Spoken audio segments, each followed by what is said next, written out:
भाषण देना और आपत्तिजनक रील बनाकर सोशल मीडिया पर पोस्ट करना उचित उल्लंघन करने वालों के विरुद्ध कानूनी कार्रवाई की जाएगी। Media is strictly prohibited.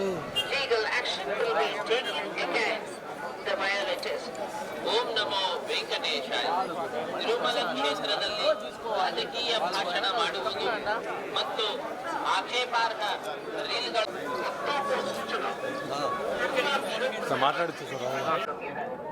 రోజు రోజుకు భక్తుల సంఖ్య బాగా పెరుగుతూ ఉన్నది.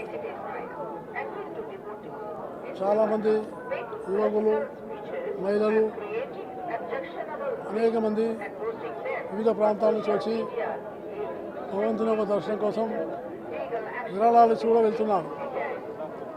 నాకు అందిన సమాచారం ప్రకారంగా 2023, 24 70,000 మంది రోజు వచ్చేవాళ్ళు.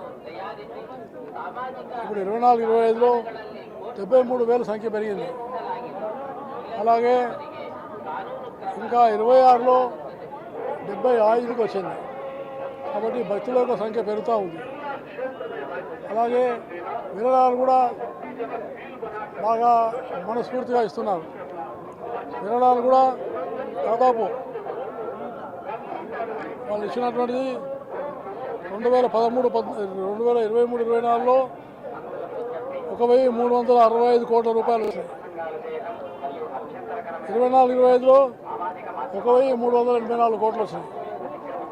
ఇవి కాకుండా బంగారము, కానుకలు, బ్రహ్మోత్సవాల సందర్భంగా ఇచ్చేటువంటివి ఇవి కూడా చాలా వృద్ధిలో ఉన్నాయి.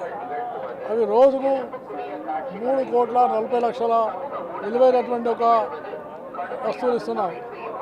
అలాగే ఇంకా అనేకమైనటువంటి ఒక కానుకలు కూడా వస్తున్నాయి. కాబట్టి నేను కోరేది ఏంటంటే, ఒకవైపు విరాళాలు పెరిగి భక్తులు పెరుగుతున్నప్పుడు భక్తుల యొక్క సౌకర్యాలకు చాలా ప్రాముఖ్యత ఇవ్వాల్సిన అవసరం ఉంది.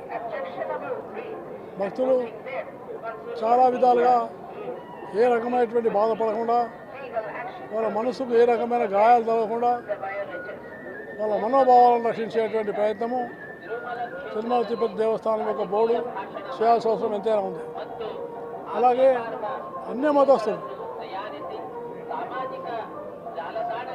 మొత్తం జీవో జారీ చేసిన అన్ని మతస్థులు ఇంకా ఉండి పనిచేయడం అనేది ఇది చాలా తీవ్రమైనటువంటి ఒక నేరం కింద భావించవచ్చు.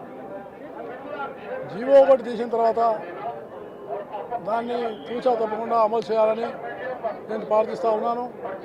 అలాగే ఈ సంవత్సరం 2 రాష్ట్రాలు తెలంగాణ, ఆంధ్రప్రదేశ్ 2 రాష్ట్రాల రైతులకు మంచి వర్షాలు పడి వాళ్ళకు మంచి లాభాలు వచ్చి రాష్ట్రాన్ని మంచి పాడి పంటలతో పెరిగే విధంగా ప్రభుత్వం యొక్క ఆశీర్వాదం కావాలని నేను ప్రార్థిస్తూ ఉన్నాను.